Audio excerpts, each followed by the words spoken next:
She was 65 when the silence finally became heavier than fear. Her name was Margaret Hale. For 42 years, she had been a nurse. She had worked night shifts and double shifts. She had held hands of dying patients.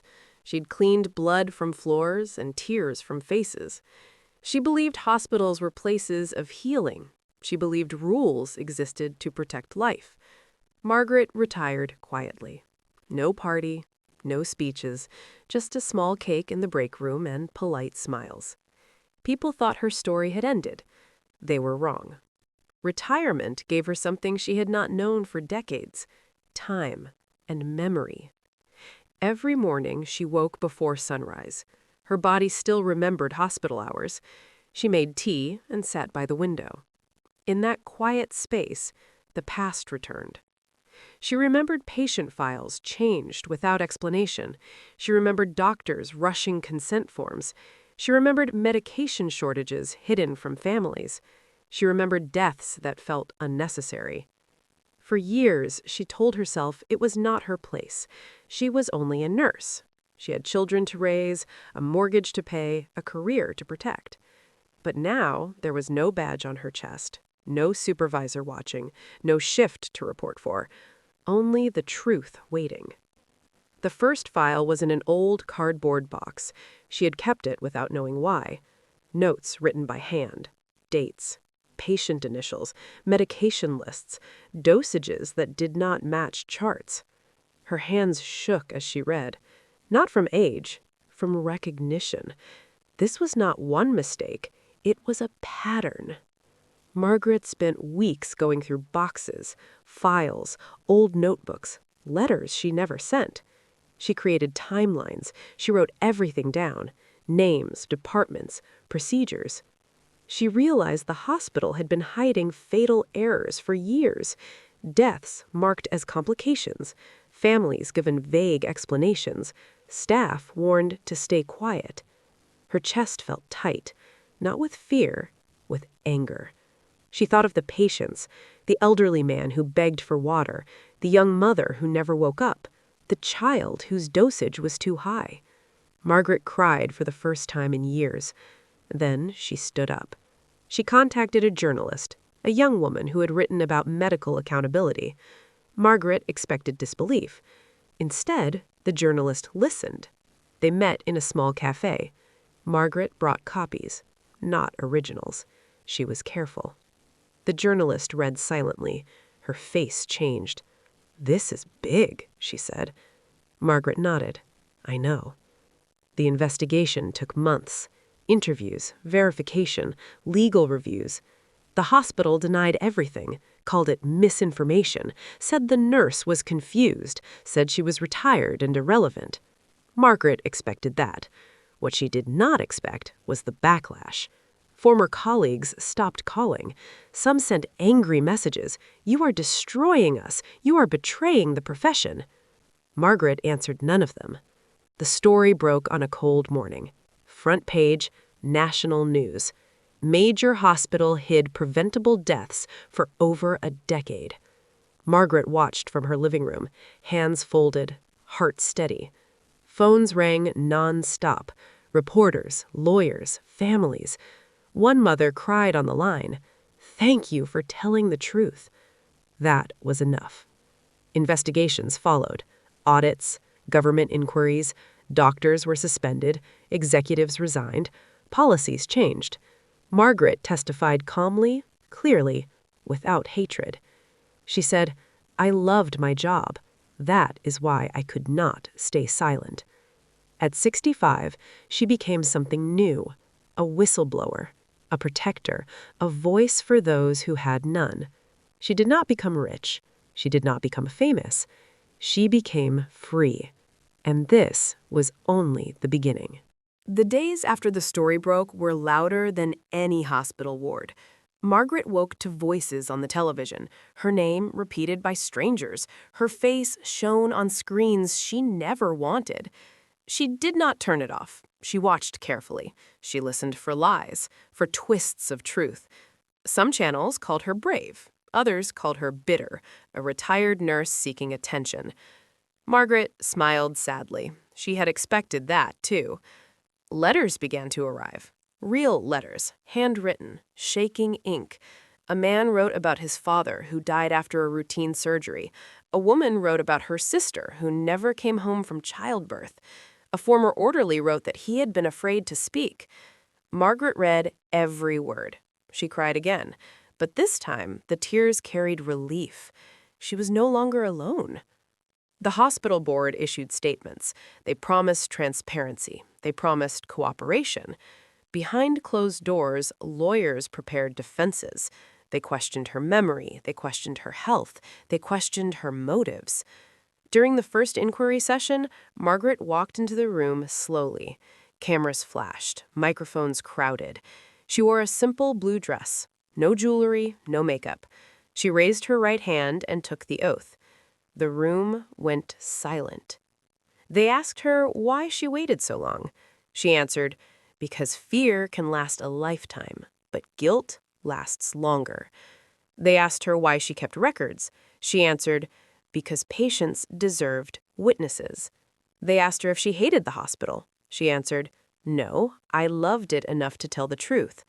Her voice never shook. Outside the building, protesters gathered. Some held signs supporting her. Some held signs against her. Former colleagues stood on both sides. One nurse approached her quietly, tears in her eyes. I wanted to speak, she whispered, but I was scared. Margaret held her hand. I know. As the investigation deepened, more evidence appeared. Internal emails, deleted reports, secret meetings. The scandal grew larger than anyone expected. It was not one department. It was a culture. Pressure mounted. Politicians demanded answers. Families demanded justice. Margaret returned home each evening exhausted, but peaceful. For the first time in decades, she slept deeply. One night, she dreamed of the ward again, but this time the lights were bright, the beds empty, the silence clean. Weeks turned into months. Charges were filed, regulations rewritten, training programs redesigned. A new law was proposed to protect medical whistleblowers. Margaret watched from her chair by the window, tea cooling beside her. She did not attend celebrations. She did not give motivational speeches. She stayed quiet. Her work was done. Yet something unexpected happened. Young nurses began writing to her. Students, interns, new graduates. They said, you gave us courage. You showed us what nursing really means. Margaret felt a warmth she had not known since her first day on the job. At 65, her hands were slower, her steps shorter, but her voice had never been stronger. The world tried to label her hero, traitor, rebel. Margaret rejected them all. She was simply a nurse, and nurses do not abandon their patients, even after retirement. Margaret's days settled into a rhythm she hadn't known in years. Morning tea, quiet walks along the garden path, evenings spent reading letters from strangers whose lives she had touched with truth. Yet the world outside never truly settled. The hospital continued its legal battles. Executives hired pricey lawyers. They tried to discredit her, claimed memory lapses, claimed exaggeration, claimed she was seeking fame. Margaret ignored them all. She had learned something in her decades as a nurse. Truth is not measured by applause. Truth does not bend for power. Truth persists. Her phone rang late one evening. A soft voice said, "We need your help."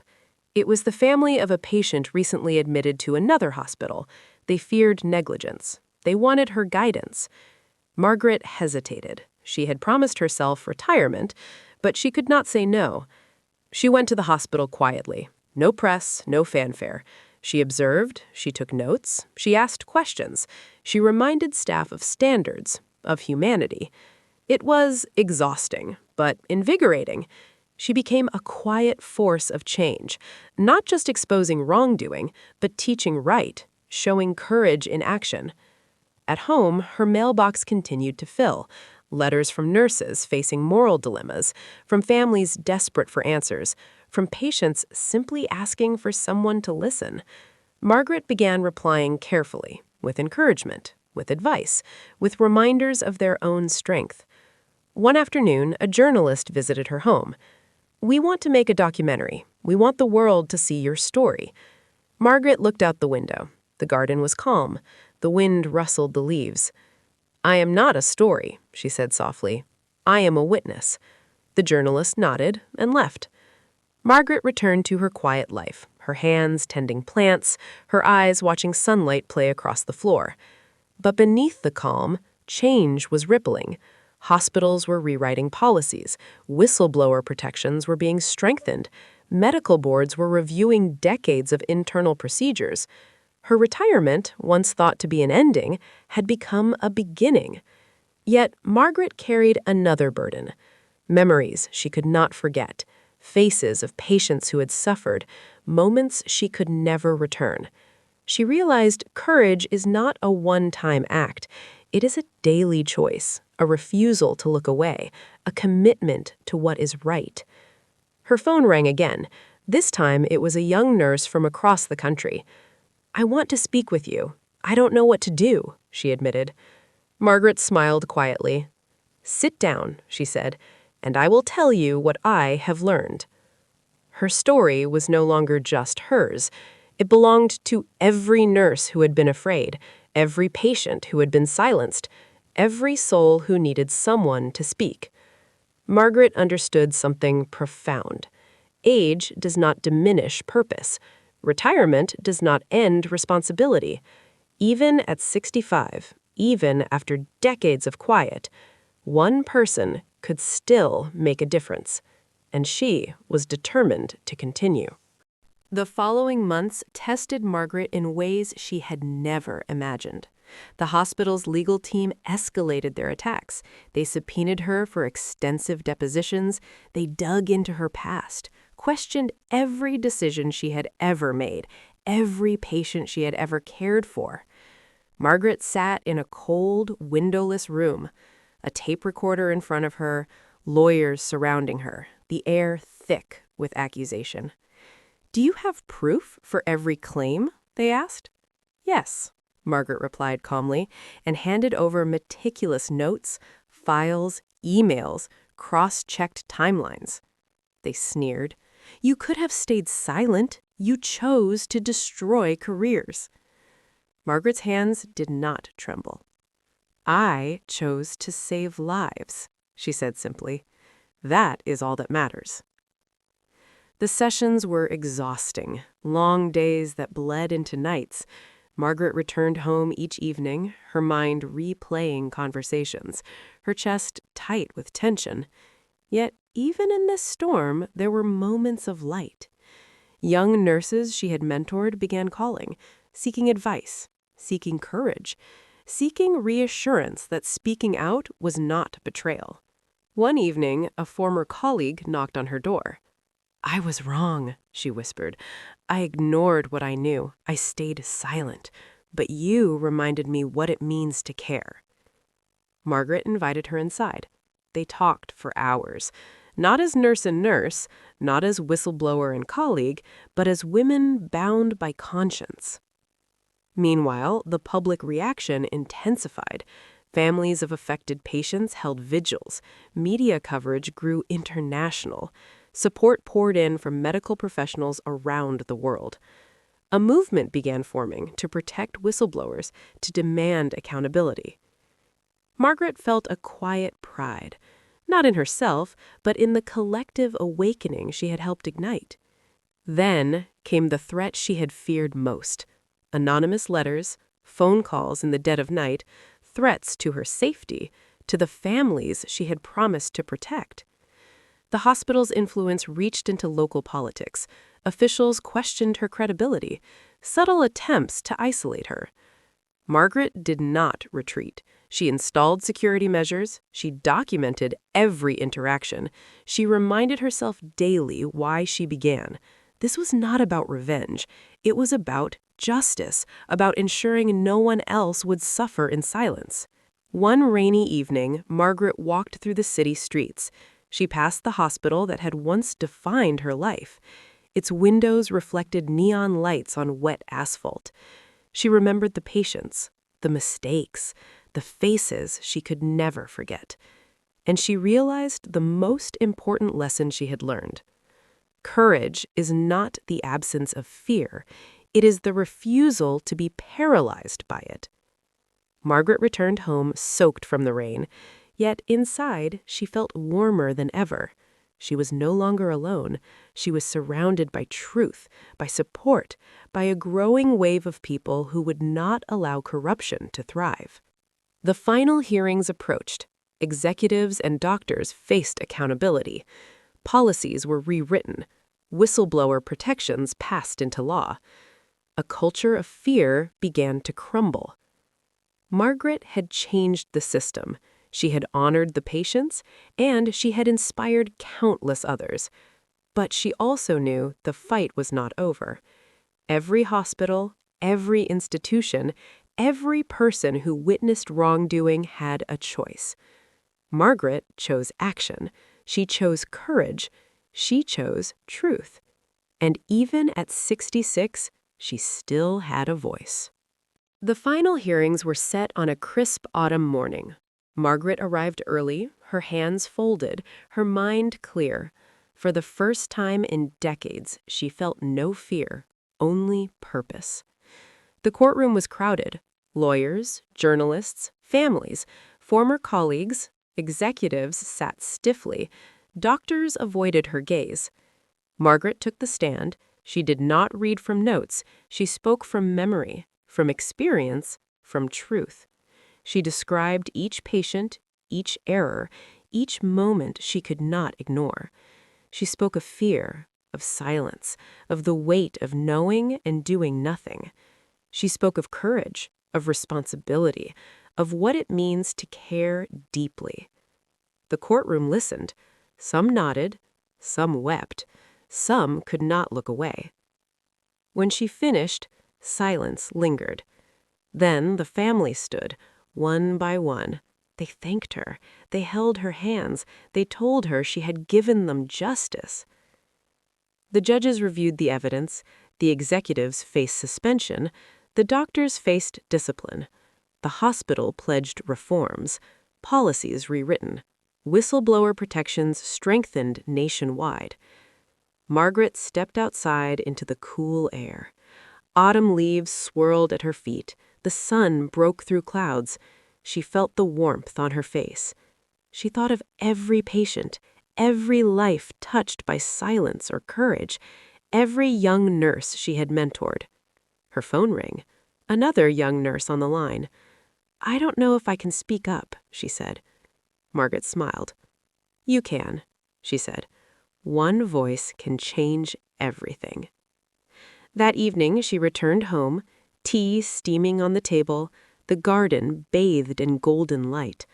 Margaret looked at the stacks of letters, the flowers from families, the messages from nurses. She realized her story was no longer just hers. It was part of a greater truth, a legacy of courage, a reminder that one person, even at 65, could make a difference. She sat in her chair, hands folded in her lap, eyes steady. The world had tried to silence her, to intimidate her, to dismiss her, but she had refused. Margaret Hale, the retired nurse who had exposed a major hospital scandal, had changed lives. She had rewritten the rules. She had honored the patients, and she had inspired countless others. And yet, even at 65, she still had a voice.